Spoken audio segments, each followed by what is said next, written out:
நான்குநேரி சம்பவம் ஒட்டுமொத்த தமிழ்நாட்டு மக்களையும் உலுக்கிய ஒரு கோர சம்பவம். ஒரு குழந்தைய நம்ம எதுக்கு பள்ளிக்கூடத்துக்கு அனுப்புறோம்? நல்ல ஒழுக்கம், அறிவு, சமத்துவம் இதெல்லாம் கத்துக்கிட்டு நாளைக்கு ஒரு நல்ல மனுஷனா அவனும் வளரணும் தானே!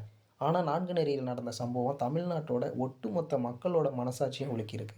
தன்னோட படிக்கிற ஒரு சக மாணவன் மீது சக மாணவர்களே நடத்திய அந்த தாக்குதல் வெறும் வன்முறை மட்டும் அல்ல. அது சமத்துவத்தில, அதாவது அது சமூகத்தில புரையோடி போயிருக்கும் சாதி என்கிற நச்சின் வெளிப்பாடு தான் இது. அப்படி என்னதான் நடந்ததுன்னு யோசிக்கிறீங்களா? சின்னத்தோரங்கிற ஒரு பையன், சரிங்களா? அவன் செய்த தவறு என்னன்னா, நல்லா படிச்சது தப்பா? இல்ல சாதி பாகுபாட்ட தட்டி கேட்டது தப்பா?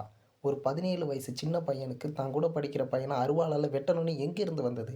பள்ளிக்கூடங்கிறது சமத்துவத்த விதைக்கிற இடம். ஆனா, அங்க எப்படி சாதிய கயிறு வந்துச்சு? சாதிக்கு அடையாளமான கயிறு. வன்மம் எப்படி அங்க வந்துச்சு? இது ஏதோ ஒரு ஊர்ல நடந்த தனிப்பட்ட சண்டை இல்ல. இது இந்த தலைமுறைய காவு வாங்கிட்டு இருக்கிற ஒரு ஆபத்தான நோய். இது எல்லாத்துக்கும் யார குத்தம் சொல்றது? பெத்தவங்களையா? இல்ல திரைப்படங்களையா? இல்ல கல்வி முறையவா? பெத்தவங்கள எடுத்துக்கிட்டா, அவங்க வீட்ல பேசுற பேச்சு, மத்தவங்க கிட்ட அவங்க காட்டுற பாகுபாடு, இதெல்லாம் பிள்ளைங்க பார்த்து தான் பிஞ்சு நெஞ்சில நஞ்சு போக காரணம். இப்ப திரைப்படங்கள எடுத்துக்கிட்டா அப்படின்னா, சாதி பெருமைய சொல்ற படங்கள், சாதி பெருமைய சொல்ற பாடல்கள், இதெல்லாம் பார்த்து தான் அவங்க இன்னும் கொடூரமா மாற காரணம். இப்ப கல்வி முறைய எடுத்துக்கிட்டோம் அப்படின்னா, மார்க் எடுக்கிறதுல காட்டுற முக்கியத்துவத்த சக மனிதர்கள எப்படி மதிக்கணும்னு சொல்லிக் குடுக்காதது தான். பேனா தூக்குற வயசுல ஆயுதத்த தூக்குறது எந்த விதத்தில நியாயம்? இனி ஒரு 4 நெறி நடக்கக்கூடாதுன்னா, மாற்றம் நம்மள்ட்ட இருந்து தான் தொடங்கணும். சாதிங்கிறது பெருமை இல்ல. அது ஒரு சமூக அழுக்கு அப்படின்னு உங்க புள்ளைங்களுக்கு நீங்க தான் புரிய வைக்கணும். பள்ளிக்கூடத்துக்கு சாதி அடையாளத்த கொண்டு போவாதீங்க.